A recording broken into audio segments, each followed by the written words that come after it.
Hey guys, Robert and Raymond here.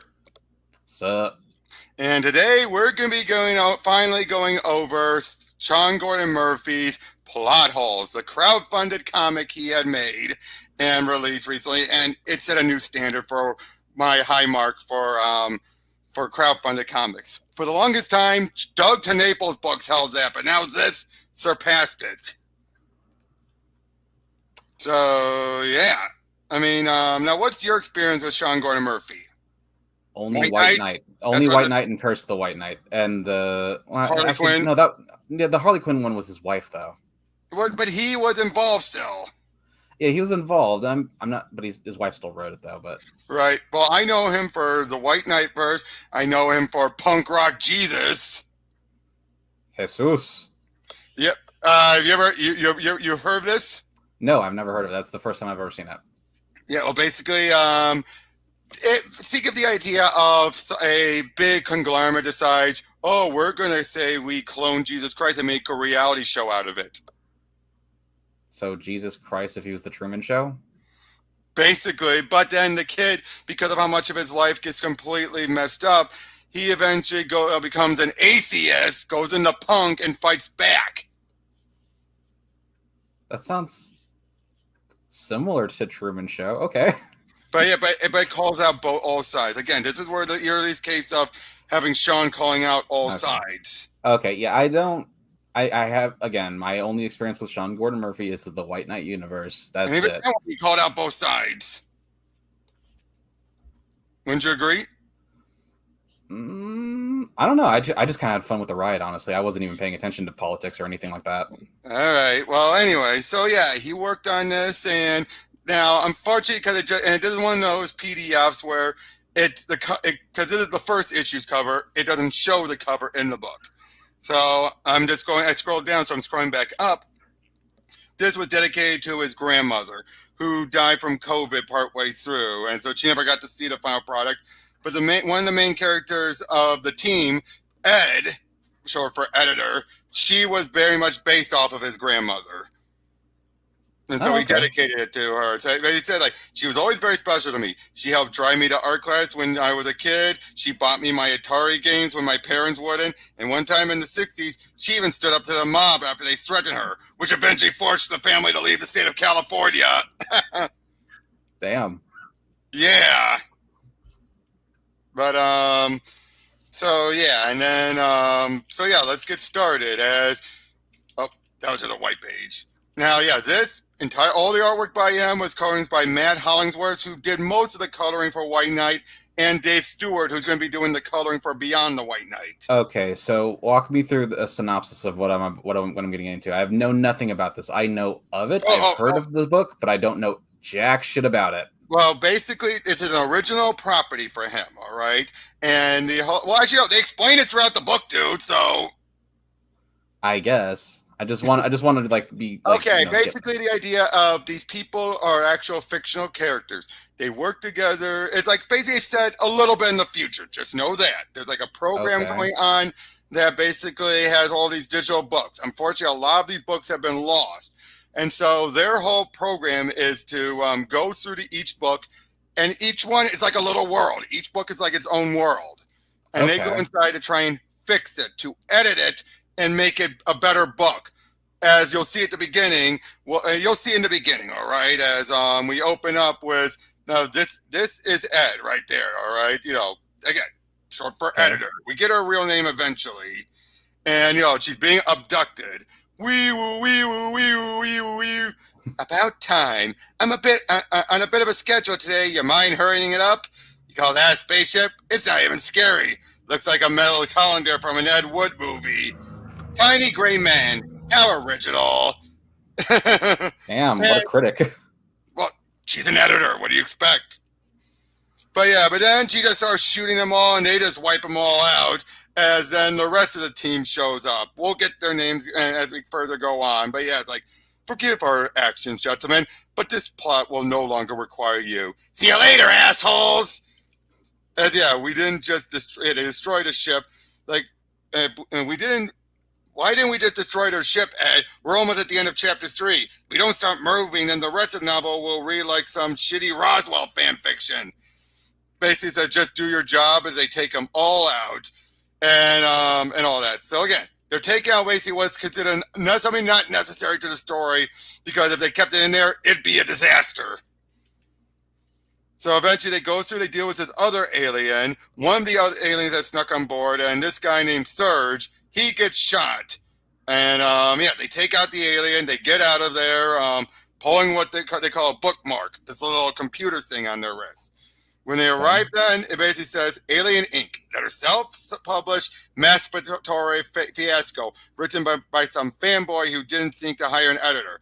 Hopefully now it'll be halfway decent. They look through, looks like the edit worked. Reviews are mostly positive. Over 5,000 readers in the first month, translating to 6 languages by the end of the year, even optioned by Netflix for a series starring Will Smith. I love Will Smith. He's my favorite black actor. What? Unfortunately, Serge dies from all that. But you kind of get the idea right from there. They go into the book. They make what they call edits, which means wiping out certain plot points that make no sense or something that will completely derail the book. And then the edit will take hold. Like basically the world would accommodate to it and either become a better story or just dies. So yeah, we soon then see Cliff Winsowich, or as he's known, he changed his last name to Inkslayer. Ed approaches him and basically explains everything to him, saying we have a lot in common, shows off the sword. And actually, he's a comic creator, so you can see all the geek stuff. And the sword, he's just like, what's going on here? And she eventually gets blunt to him, saying, you're in a book, a terrible book that we can't save. So if you don't want to be eliminated with the rest of your world, you'll have to come with me. Because if the book fails, it's deleted in this program. So all of a sudden, an alien attacks. One of the ones just from earlier that they dealt with. Okay. And he uses the sword. Ed, what a badass, right? Just shooting him down as he slices. They get out of there, make their way out, and he's introduced to the team. Welcome to the programming, my new comrade. I am Roar. We are the plot holes. So this is the new guy. This is Kevin. That's the little guy. Johnny Manga and Lil Razor. Also, are these real people? No, these are all fictional characters from even the comic creator. Even the comic creator, because he, like Ed said, you live in a book. So in other words, he was a fictional character within a book that just happened to be a comic character. Is the editor a real person? We will get to that. That actually is an interesting question. Okay. There actually is a twist to that. But now this little guy, this Calvin-looking guy, that's intentional, of course. This beta male comic nerd is Inkslayer. Tell me you grabbed the wrong guy, Ed. He shows potential. Help me take on a Kavokian worm. Wait, those alien worms of the last mission? That's not even possible. They're asking, how does it jump the book and all that? So, basically they explained how, it's like, so all that stuff you tell me was real? That my whole life exists inside of a book? That's right. Written by some pretentious, privileged hipster who refused to get a real job.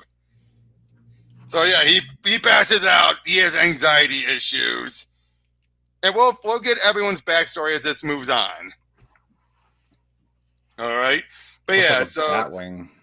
It's called the Actually, I forgot what it's called right now. The footnote. It's called the footnote. Huh. But is everything a literary pun? Yes. Like you had the bookmark. That's what the little machine is that they makes them in and out. But but meanwhile, at the same time, in this one book, and a bunch of these books right there, these are actual books that they haven't gone through yet. It's being attacked by the worm. And basically it's been wiped out. So he wakes up and Johnny explains things to him, how he's from a manga called Roboblade and everything. Basically mechs that were powered by samurais driving JDM drift cars. And this is where he gets very manga style, as he explains how he was a mechanic, but he was... Is that a fucking Gundam? That's pretty much what it's based off of. And basically how he says how he was trained by a samurai who got killed, used the drift car, drove off, used it to power it. Basically, think of it like a mixture of what's that one? Actually, a mixture of Megas with Megas XLR with Gundam Wing and Samurai Jack. Okay. Again, yeah, coming up with some original stuff. His family was wiped out. And of course, I love this. Robots powered by samurais, the ancient art of drifting. That sounds like every bad manga trope trimmed into one. No wonder Ed didn't save your book. My village was destroyed in the battle. My parents died in the firestorm. My sister preferred seppuku so she wouldn't be taken as a sex slave. It's fiction to you, but it was real to me. I'm sorry, I shouldn't have said that. That's okay. I know that it's old, and this will take some getting used to. That's like every manga trope of every protagonist I've ever heard. Again, the joke wrapped up into one. Yeah, the joke is, of course, that whoever created him was not very original. But it's also reminded of the fact that just because it's bad fiction for us, for them, it's reality. That's going to take some getting used to, but okay. But yeah, so basically they showed this entire program. As he puts it, I'm guessing we exist in some kind of digital matrix, part of software used to edit books. Flip, you got it. The program was created to be a publishing hub for all the world's digital books. But when it launched, something went wrong. It started deleting books rather than publishing them. Ed created the plot holes as a stopgap measure to save the programs, along with every unpublished book in its database. Each day, we set a new set of submissions, books that appear on the shelf in the center of the library. Most of them are good to go, but a lot of them need fixing. It's up to Ed to make the hard decisions. Which ones we can fix? Tell me again why I just trained Paul Newman. The biographer made a mistake. Newman raised a Dutson, not an Alfa Romero. So we're switching them. Small stuff too, and which ones we can. The Nazis shouldn't be in France until 1940. If the writer can't even get his dates right, I'm not sure whether any of this is worth saving. If we can't save them, can we just blow and have fun blowing up a few krauts? And the power meter I saw in the room in the other room, that's our success rate? Correct. If it goes down to zero, the entire program will collapse. Not only will we die, but so will the unpublished books we could have saved. That's why failing an edit is so bad. It causes the meter to take a big hit. And we counteract that by publishing good books? Exactly. So that's the main premise. I mean, what does that sound so far? That they jump around and basically try to write and fix these books, and if they fail, the system takes a hit. Sounds pretty good so far. Oh, I love this. Not really. I hate drawing cars. They're so damn hard. But science bird knows what a DeLorean is. Of course, just try and keep it under 88. So it basically takes you to this beautiful scenic route and everything. As he explains all that, like it looks so real because it is real. Not only to the characters living here, but also to the readers. By readers, you mean the flesh and blood humans who read the books? Exactly. Haven't you ever loved a book so much that it felt real? We may not exist in the same way readers do, but in many ways, our worlds are just as important. Not only do we coexist with readers, we outlive them. I don't know. Think of it another way. Your wife died of cancer, right? How did that make you feel? Awful. I tried to save her, throwing myself into my work, hoping to offset the medical bills. I wasn't even there when she died. I was at a stupid Comic-Con. And now you're telling me that it was a fiction, that her cancer was a plot twist and my depression was a story arc? But it was real to you, wasn't it? Of course. That's my point. That's why these books are worth saving. You're still you, Cliff. Not much different than a reader. Each morning you're going to get up and do exactly what a reader does. Roll out of bed, deal with life's struggles, try to find a way to give meaning to your existence. And what happens if the program collapses and we get deleted? What happens after we die? I don't know. What happens when a reader dies? Good point. And it turns out they were in a travel book. That's why it was so simple, quick to publish it. Ah, I see. I know. And they found the alien bookworm. That's what they're calling it, a bookworm. And it went through an entire shelf. They lost a dozen. Now they're down to 5% already. So yeah, that's bad. Damn. If we can't, and saying for the next set of books, the meter will go down to zero and it's all over. So that's the end of issue 1. So remember, now this was all done in one, but this was separated enough. So of course, when he does it as individual issues, we know what they are. Will so this be 5 issues. Will this be released as individual issues eventually? That was his plan. I don't know. Huh. Probably he has to get some deal. But yeah, there's stuff with him and his wife, and she basically tells him, keep it up even if I die, and all this stuff. Like, you're not a loser, and all that. So he wakes up, and yeah, he even asks, like, if we're digital beings inside of a program, then why do we even need to sleep? Because you were written to need sleep, but we written to dream. So basically, yeah, they just explain to you a bit more what they have to go through and everything. They think this is going to be a quick and easy job. Her name is Razor. She's a vampire from a pirate novel who is technically a villain. Okay? You okay? Okay. Yeah, I'm good. I was just burping. Yeah, so yeah, I was like, what was that? I was trying to keep it as quiet as possible. Yeah. But yeah, and Roar is a shapeshifter. So yeah, you're a barbarian tiger and a shapeshifter. A gift from the gods of the Moonstorm. But yeah, they go in there and they see smoke. The place is completely screwed. And it's another travel book. So unfortunately, that was a big hit. Because yeah, and they leave. Basically, we can save these people. And it's like, ever read a travel book where most of the villagers get killed off by a freaky space worm? No, exactly. That book is so that book is gone, along with all the innocent people? I'm afraid so. Can we help the survivors? Erase their memories or something? Sorry, my friend, but it doesn't work like that. So there's the downside of this. When you can't save them, unfortunately, you gotta let these worlds suffer. So they go into a different world as it's set in the Revolutionary War time. So yeah, when they land there and everything, I said, like, why do you keep saying flip? Because it's annoying? It's Robo-Blade slang. We say flip because we believe in looking at things from both sides, like flipping things over. Again, I like all the thought that Sean puts into this. Huh. Like, each character is really well thought out. Oh, but yeah, we find out that he was the royalty of the king's oldest son. My father asked me to marry the princess of a neighboring tribe, hoping it would bring peace to the land. I did as he asked for the good of the kingdom. But I couldn't hide who I really was, and eventually my father discovered the truth about me. He was gay! It was the ultimate irony. I was the proud member of a shape-shifting species, yet I couldn't transform into the one thing my father wanted. He was so ashamed that he banished me from both kingdoms. I prayed to the gods for forgiveness, but they ignored me. Then I decided to take my own life. My suicide was to be my brother's call to action. He would become the hero of the book by bringing change to our kingdom. Rather than let me die, Ed showed me how valuable I was by bringing me onto the team. And the plot continued without me. Having a gay character commit suicide to motivate a straight character? I'm a shitty writer. Even I know that's in poor taste.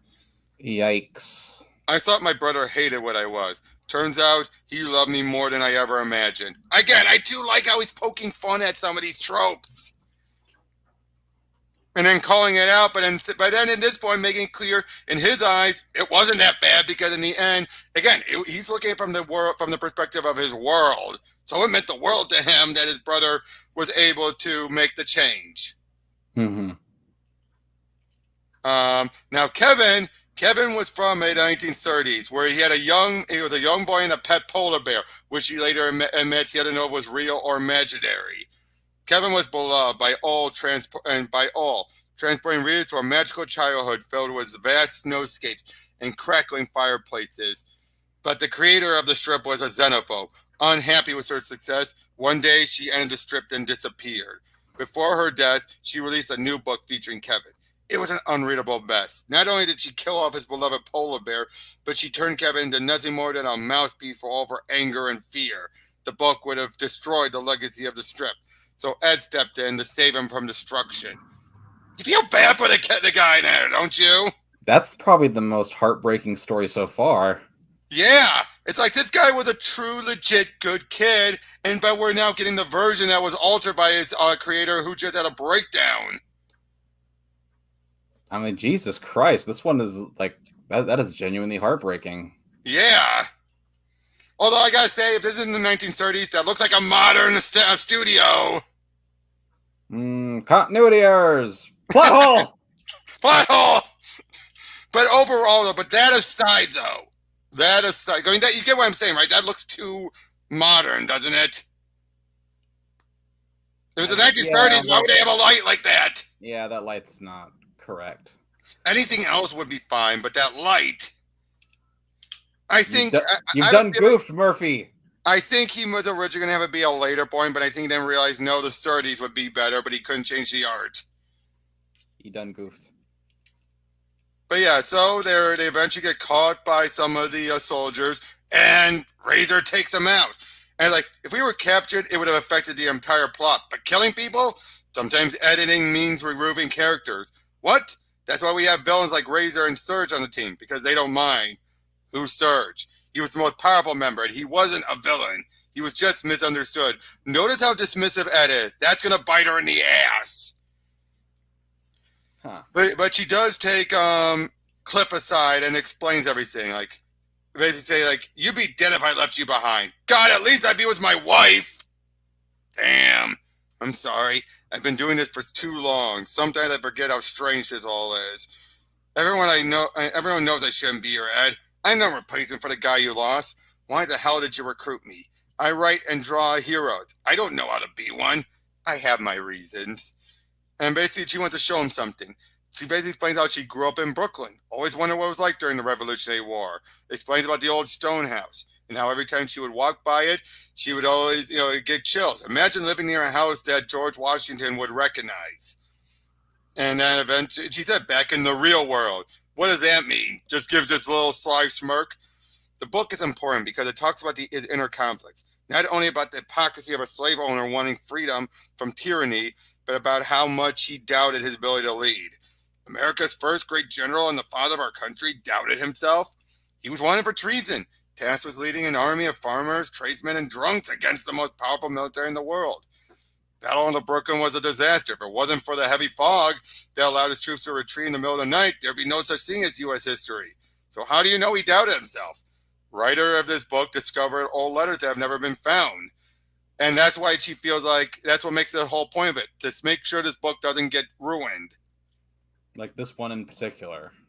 Yeah, well, it's books like this. Yeah, it's books like this. Because if it gets ruined and lost, it's gold as it's gone forever. Okay. It would be a huge loss if the book didn't get published. People need to know that even the greatest heroes were flawed and often filled with doubt. I love this. You understand what I'm getting at? You talking about the book or about me? So yeah, they get word that there's going to be at the cemetery. So they deal with the creature, the bookworm, attack it. They fight it off. Unfortunately, due to Cliff getting snagged, they is able to get away. And they're abducted, and unfortunately, that totally ruins the book now. That just completely taints everything. And she says, I'm sorry. Because, yeah, there's nothing they can do now. The book has to be eliminated. Because when they're involved, you can't do a do-over. Okay. So look how devastated she is. He says, like, can we go back and try again? It doesn't work that way. Anyone get the receipt on Cliff? Because I think we need a refund. It's his first day. Leave him alone. He doesn't understand what we're trying to do here. Perhaps he's beginning to understand. Yeah, I get it now. And I can see why this is so important to Ed. It makes her feel alive. Like she's a real-world editor again. Hold up, real world? This is the first time they heard any of this. And they're saying, like, that's impossible. She can't be real. So they don't know what's going on. I have no, I have no idea. What, did he just see her name in that book or something? No, or did he just suspect that she is? He's figuring it out. The way she's talking, the way she's explained everything, it just made so much sense. Okay, because he was yeah, okay. Yeah, basically, given how old she was talking about someone who actually had a real life, not a character in a book. So she was right. She was. Now, again, we'll get more. It's very clever, actually. But yeah, they go looking around. Cliff goes looking around. He sees a bit about Surge. And then as he tries to do a little workout, Razor shows up and basically talks to him, saying, like, I'm trying to teach you something, but if you don't want to learn, wait, I've never seen a meta villain before. I don't really know how to act. You're not the only one. As she basically explains, takes them to the break room, explains everything. It's like, I'm a killer, but only because I was written that way. No one said I enjoyed it. You don't enjoy it? Thanks. Serge and I could cope with the burden, they can't. Someone who has to do the dirty work, or else these books might not be saved. That's actually sort of noble. That's the things about compelling villains. We're complicated. But then when he looked at it, look at the bookworm. It's Serge. What the fuck? Again, great twist, great cliffhanger, right? So Serge is the bookworm? He's merged with the bookworm. So now he's just straight fucking evil then. For the most part, it's more like the worm is corrupting him, because those worms were evil. Okay.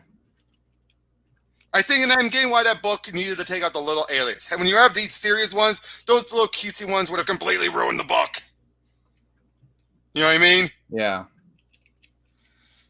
But yeah, here is in Serge's world. It's basically a typical comic book world and everything. Like, hand it over, Serge, or face the wrath of the Righteous League.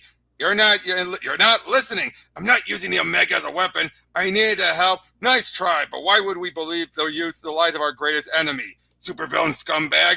Never meant to be your biggest enemy. If you just listen, sorry, can't hear you over the sound of my blasto vision. If you're not going to listen to me, then you leave me no choice. Blasting kills one of them. It's too late, Captain Credo. If only you've given me a chance. You killed him. He never saw me as anything other than a supervillain. You just killed a supervillain, a superhero. Of course you're a villain. I was only using my power to try and save my daughter. She's been suffering from a rare disease for years. I put her on electrostasis. It's the slower metabolism, hoping I could give me time to find a cure. Oh my God. Yeah, he said, see Righteous League number 5. I couldn't afford the equipment or the medicine I needed, so I had to steal them. You killed dozens of people to get what you wanted. Things got out of hand when the Righteous League tried to interfere. Never meant to hurt anyone. They were innocent people. Their blood is on your hands. It's on both our hands. It's not working. Listen to me. You're right.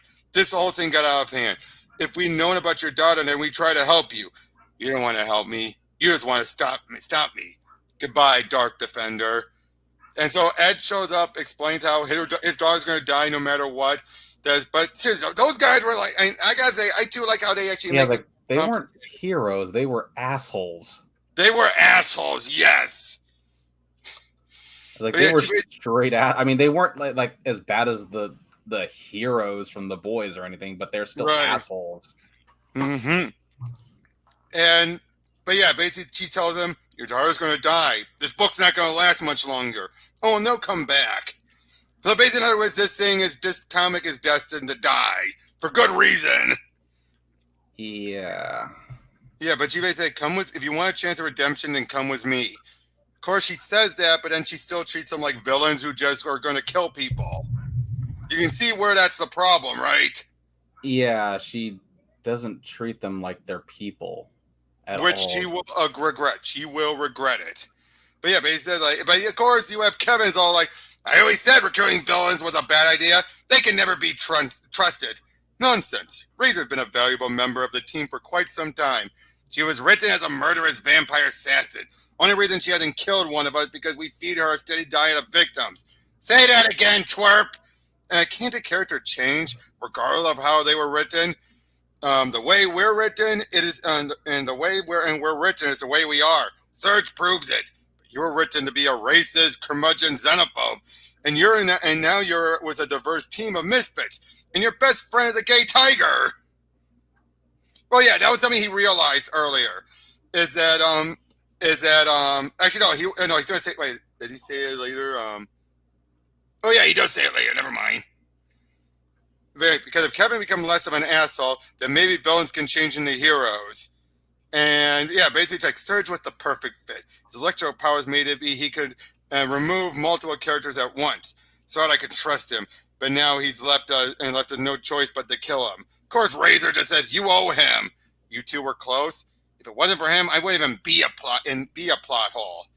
Basically, she explains her history, how the illegitimate daughter of a French countess and her favorite slave.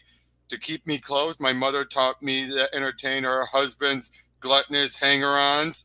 He was cruel, hateful, evil man, and it was imperative he never discover my true identity. But he did, killing her.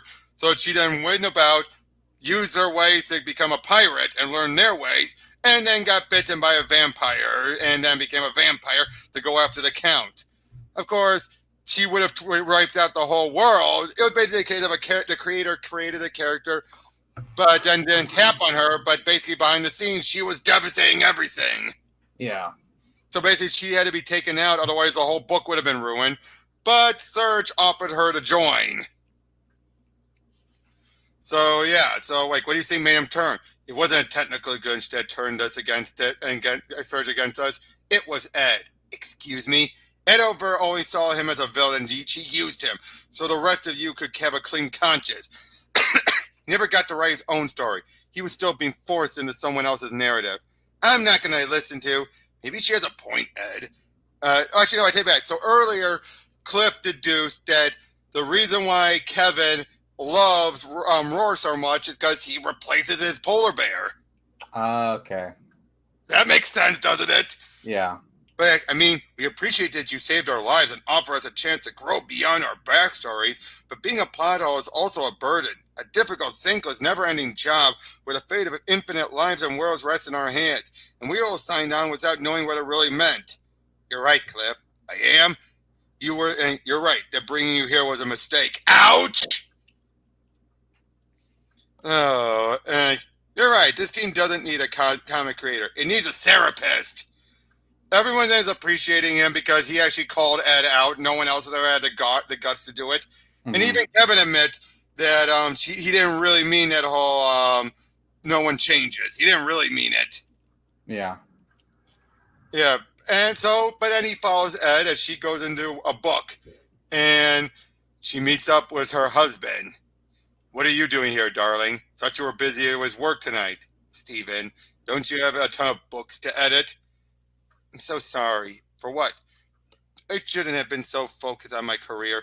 I got so caught up in the world of fiction that I forgot what was real. It's okay. At this point, I'm used to it. Anyway, I'm glad you're here. I got something to show you. It's pretty neat. One day I might even sell it to Amazon. You created an artificial intelligence editing system, a program that will automatically edit books for me. That way we can spend more time together. How did you know? It's a long story. So I should be happy. God damn, she sees Cliff. God damn it. And then we see Razor is going to one of the next books. And, and she's trying to find Surge just to try and talk to him. Having a lightsaber as a weapon, obviously. Mm-hmm. Now, here's where we get the reveal. What the hell is going on, Ed? If we're in a book, then how is that guy your husband? Because my husband wrote this book. What? The AIE program is and it's where the plot holes and all of these books exist. My husband is the engineer who created it, and this is the operating manual. I don't understand. It wasn't always in here. You used to live out there in the real world. But I died. A few days later, the AIE system was launched, and somehow I woke up inside of it. How is that possible? Not really sure.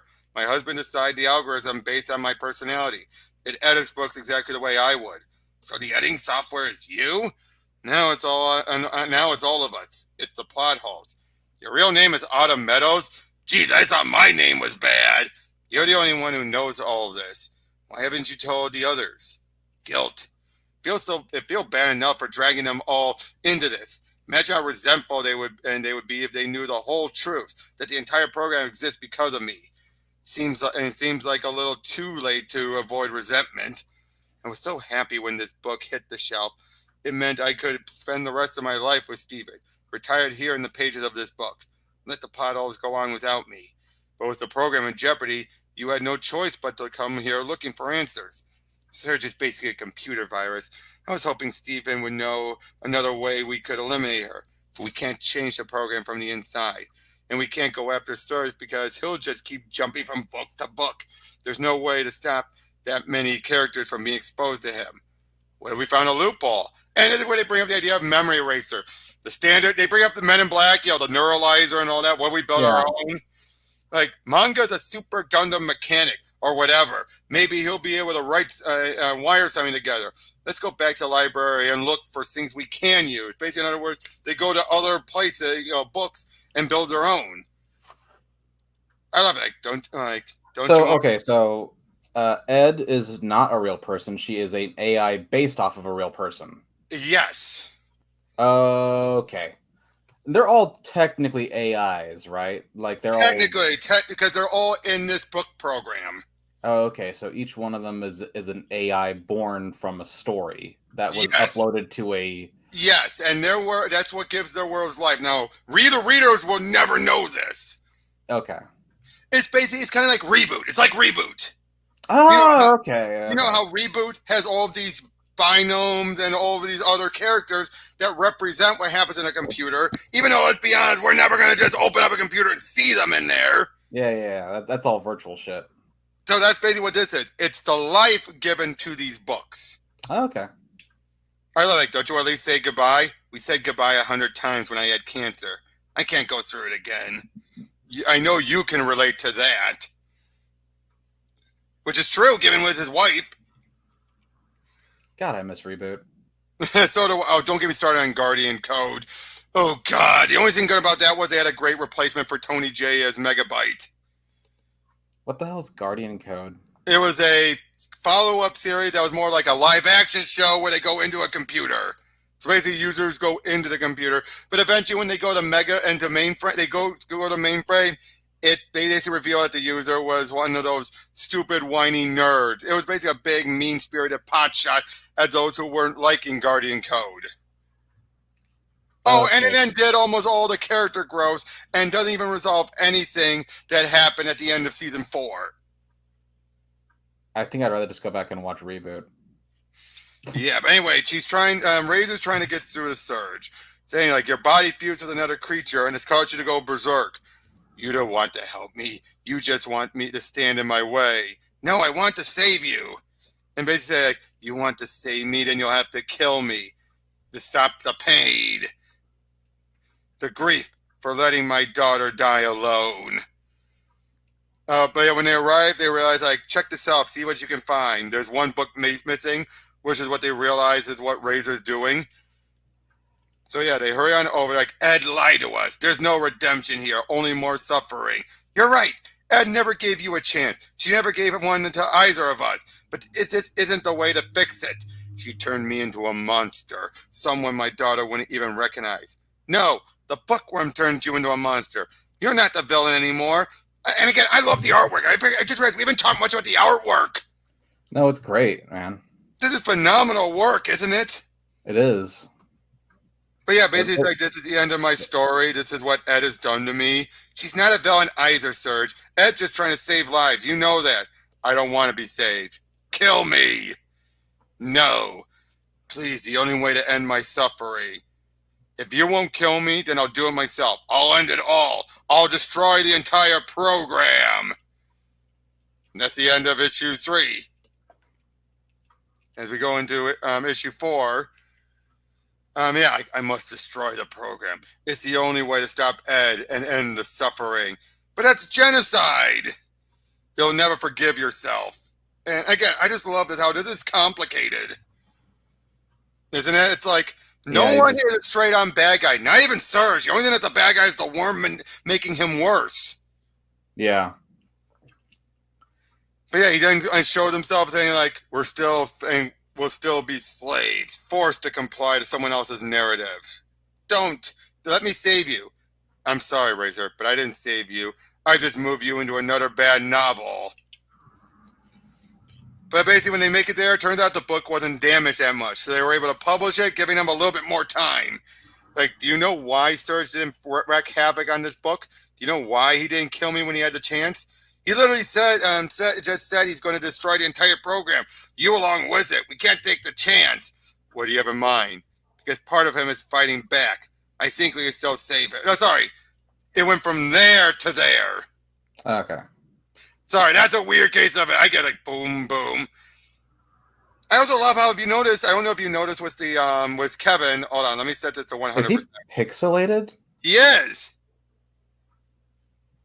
Yeah, his artwork is different from the others. Yeah, because it's the old type of coloring where they use the dots. Oh yeah. Like in the what's that one book that Tristan's going on about all the time? Which one? Crossover. Yes, Crossover. crossover. Yeah. When they have some of the books that still have that type of different coloring. Yeah, that. Let me just set the fit again. Hold on. There we go. But yeah, so they basically say like, we don't have time for that, and I won't risk everything on Razor's hunch. Our only option is to do a full sweep, enter the bookshelf at one end and chase him through to the other. Once we've cornered him, we kill him. To which he then said, like, we owe him another chance. I've never asked for anything. Let's try it my way. And if it doesn't work, I'll kill him myself. There's no way to confront Surge without being seen. How are we going to chase him down without ruining the books? Cliff has a solution for that. Basically saying, like, I went through looking for all types of stuff, and he found a solution. If we build a ray gun that can safely and beam witnesses to a holding chamber outside of their books, and once Surge is defeated, we simply place those characters into new books, saving their lives. What do you mean, build one? And basically saying they have to go to different books. One's called Digicops. Sounds like a shitty swipe of RoboCop. Second one, we need a magic orb from Robin Hood. And when is there magic in Robin Hood? I know, it's a terrible idea. The writers threw it in, so stealing it will actually make the book better. I know. And then the last one's Accelerate chip from a book called Type 2, The Future Tech of Humanity. The chip will be more than enough juice to power the gun and the chamber. Impressive work, my friend and my young friend. I've got a good grasp on multi-genre philosophy. I turned my invention years ago for a comic that mixed different genres into the same plot. I called it the Story Bros. Failed miserably. But yeah, basically, like, these objects are from different worlds. So, like, how are we going to do it? Surge merging with the worm proves that things from different worlds can interact with each other. We'll have to stay close. I think he's trying to get the idea to why Ed recruited Cliff, right? Because he thinks outside of the box. He's good, and he's an editor like her. Okay. You could probably guess where the rest of it's going, but because that's actually what she said, what she wanted to do originally once the book finally saw print. Oh, just like retire. So, that's why. Okay, now I get it. Now she wants him to replace. This is a fucking Men in Black plot line. Pretty much. This is beat for beat Men in Black. Pretty much. But given the rest of this book, would you expect? But again, that type of story plot point works if you put it in the right story. Yeah. And let's be honest. Ed is an asshole, just like Tommy Lee Jones is. But she's a bit worse than an asshole, but at least she's more realizing it. Whereas Tommy Lee Jones was curmudgeon, but he wasn't, he didn't do anything that screwed up. Except Jim Carrey. What? Jim Carrey. Oh, yeah. No, I'm talking about in Men in Black, not in other movies. Oh, I love this. Jesus Christ, are you about to cry? This lame feel-good moment in the plot where you finally feel accepted or something? No. Leave him alone, Kevin. Does that make you nervous that this impossible plan rests on the trembling shoulders of the guy who called himself Inkslayer? Cliff is giving us a chance. Without this ray gun, there would be no way to save these books. If he says he can do it, then I believe him. So yeah, they're all getting all suited up, and I love when you have moments like this. You know what I mean? So yeah, Cliff, Manga, and Razor are going to go get the items, while Ed, Roar, and Kevin deal with Surge. So they're gonna keep Surge busy while they get the weapons so they can chase him. Like, well done, Cliff. You figured out that being a plot hole isn't about being a warrior. It's about being creative. It's about reading, learning, and adapting. Cliff Inkslayer is a plot hole. Just like the rest of us. Inkslayer just never gets old. One more thing, but then this is where she reveals everything to them, saying, like, I wasn't always a part of the program. I used to be alive. I was an editor in the real world. The entire program, the technology that contains the library, the system that delivers the book, it was all created by my husband. It was supposed to be a gift. He wanted to ease my workload so we can both retire. But I was obsessed with publishing.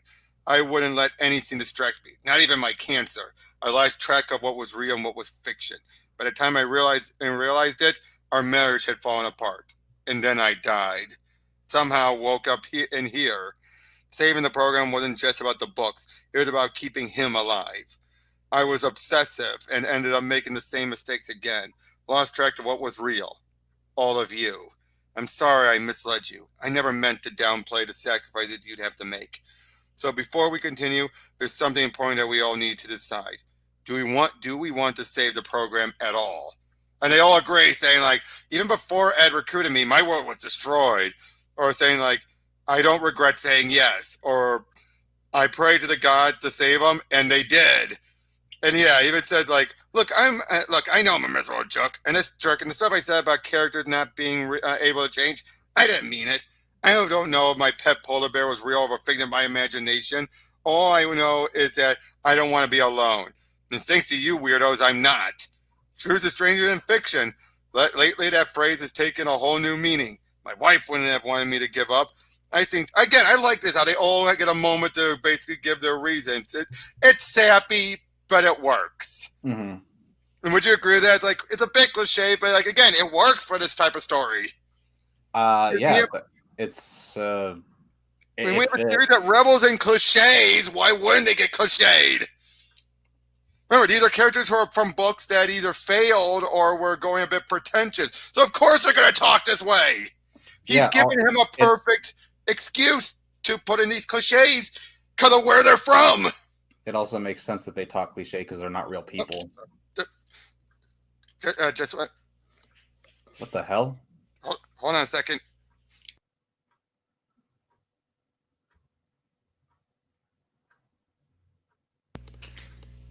Sorry about that. My dad walked in and caught me off guard. Okay. No worries. But yeah. So they go into a desert area, the Sands of Doom Desert, a horror novel. Why are they there? No, very few people are gonna be able to see it, and it gives them enough room to work with. I was like, if we hold back, maybe Surge will stay in one place, or maybe not. As they go into the Robin Hood book first to find it, like the merry men were a bunch of peasants who were usually drunk. I'm sure we'll be fine, unless it's the other kind of Robin Hood, the one who's darker and more militant. According to the bookmark, the staff is up ahead. And so yeah, they still meet up with Robin Hood, and yeah, he's an amalgamation of all of them. And it says, Jesus, he's like a mix of all the worst parts of Robin Hood. Looks more like Green Arrow, doesn't he? He does. But yeah, basically I love it. Like, at last, the legendary Robin Hood. The sheriff has cursed and has been cursed, and his eyes have been cursed by the sheriff's witch for killing a deer of the king's land. We seek your wizard, praying he might undo this ungodly spell. I'd never heard of such a spell. Tell me, what words were spoken when she unleashed it? Pokemon anime hentai. Really? They took that and get back? Like, that was the signal? Yep. Pokemon anime hentai. Really? He's like, really? But yeah, meanwhile, they're dealing with Surge just driving around and yeah, trying to be chased. Like, dragons don't exist in this novel, Kevin. Well, what the hell does exist in this novel? And just so you know, Pokemon anime hentai was a little racist. Kevin would have loved it. Exactly my point. But yeah, they find these police, the law. I'd recognize them in any genre. The authorities were always the same, corrupt by money, drugs, and prostitution. Leave this to me. Wait, Razor, that won't work. It won't? Not when the cops are robots. Uh-oh. Gentlemen, it's basically trying to seduce them, scatting, and 92.3% probability of illegal sex worker, begin arrest protocols. God damn it. In my defense, that approach normally works. Maybe if you were a sexy fax machine. But yeah, so they grab what they need and they get out of there. Meanwhile, again, they're chasing around from Surge, getting away from Surge. They go on board. They're on board this ship to get the accelerator chip. But once they get it, boom, it gets blasted. Now it doesn't work. So they can't get another one? it was the only one. So Johnny decides to give him his robotic arm as a device that can help charge a ray gun. Not as powerful, but it should last for them for a couple of bucks. So they decide, like, let's head over there, but unfortunately the footnote's been destroyed. But Cliff has an idea. They go back to the where the RoboCops were. They take the one of their vehicles, and now they're driving through that. Oh, there are giant falcons there. But yeah, so they shoot some of these people these nomads who see them, and so yeah, they shoot the and basically they transport them away. It worked. So they get in there, and it's leading into the grand finale. So even saying, any idea where the hell we're headed? Now that's a great cover, isn't it? Damn, he looks fucking badass now. Yeah. So yeah, final chapter. As they're going through, if anyone sees them, they blast them. Transporting them away. And so they're going through. They go to a point where there's Vikings. This is a left to right one. All right. Oh, okay. Next is a romance novel about a woman lost in the jungle. Then a graphic novel about some idiots off-roading. Then a book about pyramids. There's a book about London necromancer. Oh, who's that? That's Constantine. That one was ninjas. A book about gay culture in the 1970s New York. Hey, Roar, you'd love this book. Then a book about a clone of Jesus Christ who turns against the people who created him by leading a rebellion of punk rockers. God, this book sounds terrible. Did he just troll himself? Yes, he did. Yep. And finally, the latest edition of Moby Dick. Flip, we're losing Surge, and that's a hot ship on the horizon. We can't let him see us. Raygun's low on juice. Not sure how many shots I have left. He's coming back around. So yeah, basically they're trying to figure out what to do. And thus, Cliff has an idea. He transfers back out and starts rearranging the books. Our plan isn't working. We're dead in the water, and the ray gun is running out of power. So I'm going to change the order of the book to give us an advantage. First, we need a book where we can get better weapons, like this one. Next, we'll line up all the books without characters. That way we can fight Surge without needing the ray gun. What do you think? It's a little outside the box. You're always saying, I'm impressed. It's brilliant. So yeah, basically she says, like, you keep asking me why I recruited you. And said, yeah, I was looking for a replacement. You want me to take over the potholes? And she basically says, like, the truth is I created Surge. It could have been avoided if I handled things differently. And we may lose everything. I'd never have come up with a solution like this. You're innovative in ways I've never even considered. You took 6 outcasts and brought them together again. I may have created a plot hole, but you made them a team. I thought you were going to say a family. That's a little on the nose. Try to avoid cringy lines like that when you're editing. So again, see what I mean? That was the whole point of this, and I do like that. Don't you? Yeah. I mean, it's clever. Like you said, it's like Men in Black, but a bit different. It's different enough. Would you agree with that? Oh damn. Sorry, that's all right. But would you agree with that? Like, it's like the Men in Black plot, but it's different enough. Yeah, it's different. Oh yeah, but when he writes like, "Hey Roar, ever read Moby Dick?" Of course, so what happens? Whoosh! He transformed into a fucking whale. Yep. And knock them aside because, well, Moby Dick's supposed to. So yeah, they end up crashing on this. That's a humpback whale. Moby Dick's a sperm whale. Oh no, it's supposed to be a new version. So whoever wrote it changed the species. Okay. But they said the latest edition, so of course someone's going to redo it or retweak it. Okay, I'll take your word for it. I think anyone knows a massive white whale crashing through the Death Star. They blast some of them. Only one shot left, and so now what? All these speeders are armed with blasters, and they're fast enough to catch up with Surge. So yeah, and look, they look at the Star Wars speeders, don't they? So, if I got to point this out, so if Johnny's arm, chip, whatever, is able to power their gun. Not as well as it was. Okay. But his arm is just a regular electronic device and all that stuff. And but it's a power chip. But it's a power chip, though. Not everyone does a power chip. I guess, but can't they find other power chips? I mean, look, they're in basically Star Wars right now. Well, right now they're in a hurry though, so I don't think they have time. And also, you gotta remember, they're only human, figuratively speaking. Oh, some of them are, anyways. Right. But yeah, we need to do as much damage as possible without killing them. So now they're going through a bunch of books that don't have any other people that they can, run into. So they're just jumping through like boom, boom, boom. Like he's not separating. Something's happening. And now they're back in the library. The program is collapsing. And Surge shows up. You're too late. He's trying to cause an overload. And you have Ed jumping right towards him. He does a lightning right through her.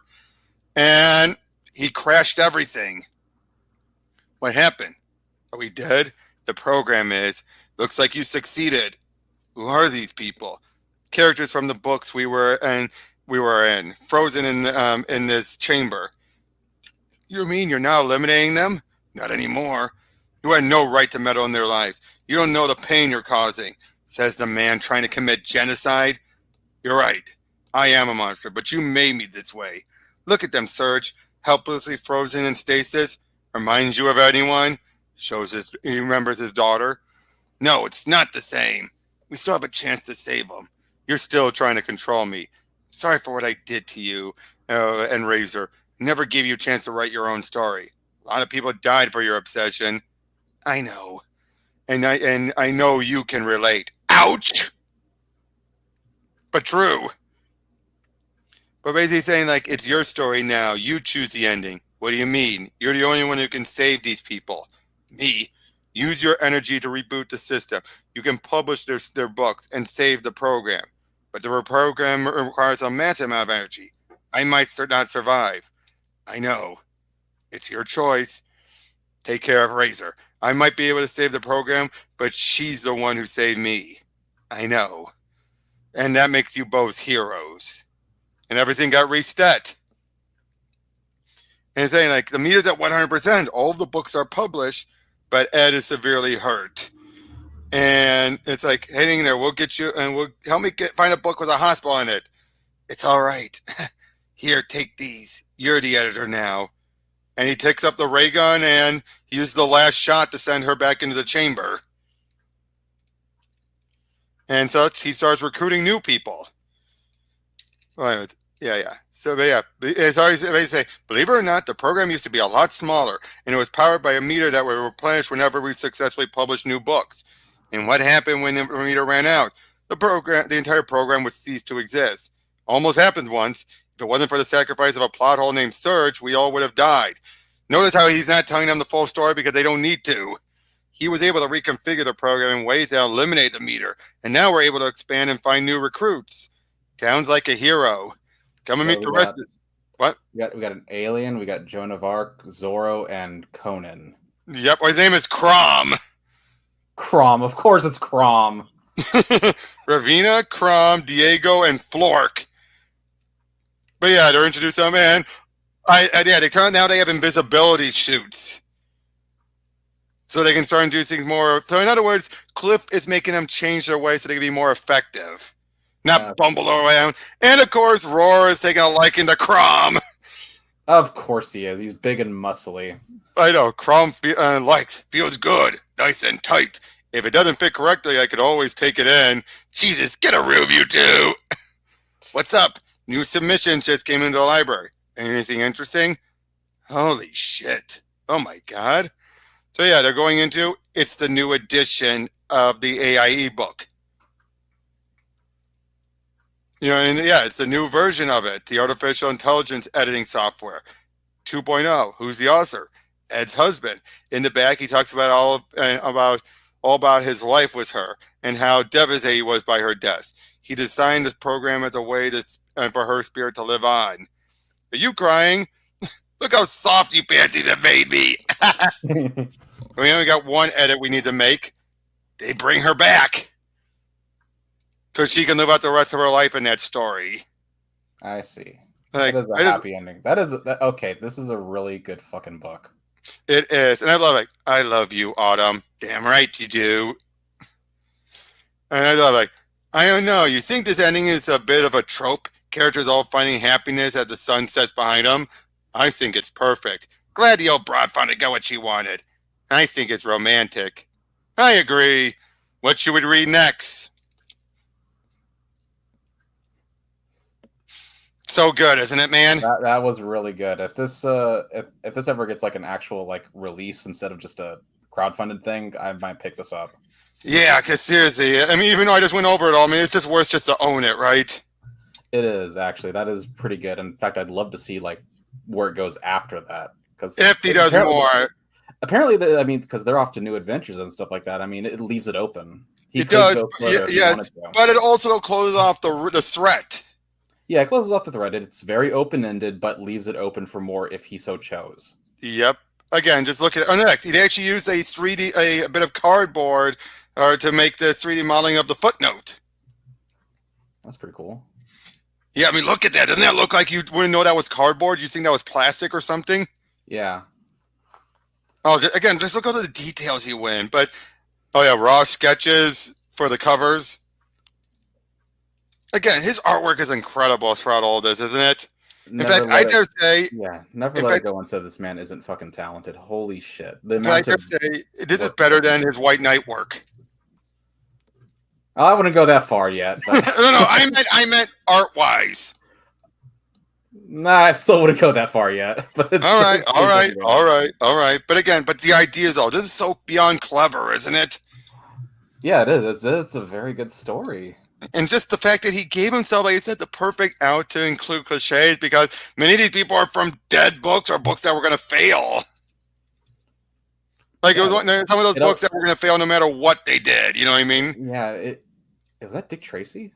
Well, let me go back. Pinch coat. Yeah, it's supposed to be. I see what you mean. Who knows what it's supposed to be? But they're in a. It's supposed to be about prohibition. So it's set in that era where Dick Tracy thrived. That Dick Tracy, the what do they call it? The Untouchables? The Untouchables, yes.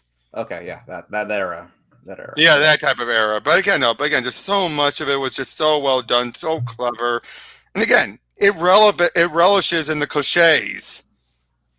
And he basically also sets it up where there's like an infinite possibilities of the type of books they can go and try and save and whatnot. Now, would they all be a big adventure like this? I don't know. That's the other thing, though. How can you make another big adventure that could top this without making it just go after this opening arc? It becomes a series of done-and-ones. I would say depending on the books that they would go into. I mean, it could just be like a big-ass adventure book. It could be fucking Lord of the Rings for all we know. True. But I think also there is one other downside, and that's he kind of sets it up now where they're making it be where they can't be there, and they're now going to go in invisible. Like, they've almost perfected everything. Yeah, and they would have to make a story where, again, like say Lord of the Rings, where they would lose power in their suits, but they can't leave until they save the book. Right. But their suits have run out of power, so they can't be invisible, so they have to blend in and use the technology of the time, which is just fucking bows and arrows and swords. Yep, and maybe have to have people like Crom be like, step aside because like you're too big, big guy. Yeah. Or Kevin be like, Kevin, you look too weird. Or freaking Johnny, your Johnny's eyes are too big. Exactly, just like what Robin had said. Like, what happened to his eyes? But I liked Ed though. Ed is just such. There's a reason you can so tell that he put all the work into Ed. Wouldn't you say? She's not just an asshole. There's a reason why she's an asshole. Yeah, and again, it's part of how she was in real life, as she openly admits. And what I just like best about her is that she's one of those, like old ladies who, again, you just feel like, she has so much mileage. Again, like Tommy Lee Jones in Men in Black, just so much mileage, and yet, you just can't help it. Never stop to look at the scenery. Exactly, but now she does, and I felt bad for Serge, didn't you? Oh yeah, he was tragic. I wouldn't even call him the fucking villain. I would call the worm the villain. I'd just call him like a tragic vehicle for the worm. That was, unfortunately, the worm brought out the worst stuff that he resented Ed for. And again, Ed screwed up big time, royally screwed up. So I have two things. One, I'm gonna reiterate the whole power chip thing. I think they could have stopped for 1 second. They could have. I think that is something of a misstep in this book. True, but when you're in the final issue, yeah, you got to end it somehow. You got to end it, but the way what's his name, Cliff Inkslayer, the way he planned it out, that he had the books in a certain order, kind of eliminated the need for the gun in the first place. True, but he didn't think about that until afterwards. True, but the gun did serve a purpose in the end for saving Ed. Yeah, so that is something there, but I think they could have had, like, right there in the Star Wars place, they could have found more power chips there. Right, but what was the other thing? The second thing is for Surge, after he turned off the lights and everything like that. Mm-hmm. There. Yeah, that's all the people they captured with the gun. Well, my thing I want to say is, where's the worm? Is the worm dead? I think the worm is dead. I think the worm went down with it. And remember, if you notice, I think that's a good question. I think because his electricity kept him alive for obvious reasons. But the worm was not thriving on its electricity. Because as we saw, he could separate from the worm. So I think when everything went reset, I think we're just meant to assume that the worm just died with everything. And then once he reset it, without him alive to keep it alive, it died. Okay. So all right. So those are the only two things I could say. Because I would say that there was like a symbiotic relationship by this point. Okay, those are the only two flaws I can see within the actual story itself. And it's mostly in the last issue, so yeah, it's mostly in the last issue. I think that's due to Rush trying to wrap it up and trying to wrap it up. If he had extended this from 5 to 6 issues, he could have. True, but that would probably leave a lot more padding, I think. I think everything else besides those two things. Well, that's what I'm saying. Is like, go back to the thing with the Star Wars stuff. He could have spent more time there. He could have, yes, but right now, but again, I get why they were going. Why just like that would have delayed things a bit too much, I think. Again, and plus he always wanted to be 5 issues, so I think maybe he might have put himself into a corner. Who knows?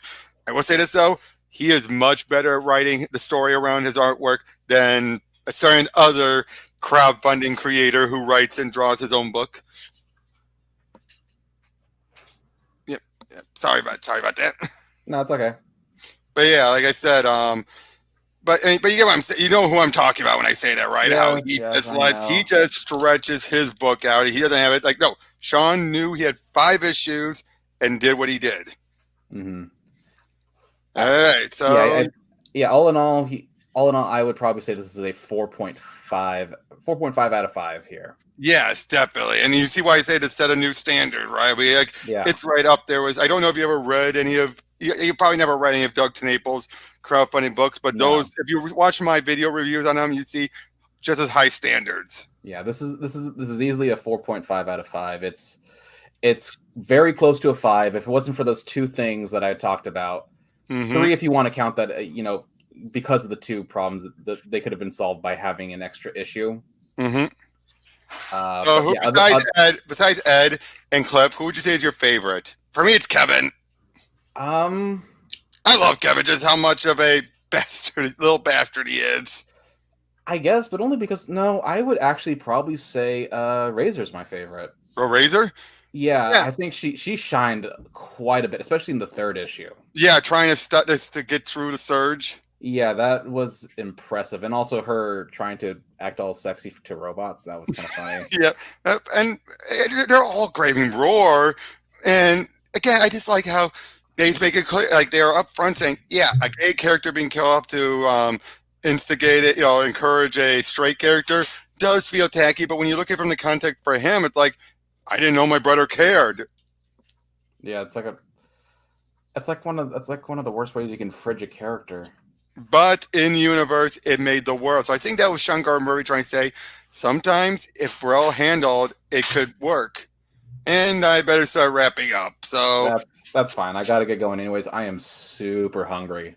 No worries, dude. So yeah, that's the end of everything. Sean, if you watched this at any point, hope you enjoy it and you liked our video thoughts and everything. This is just so good. Just so good. Yeah, tops, man. That was really good. So, yep. See you guys later. Bye-bye.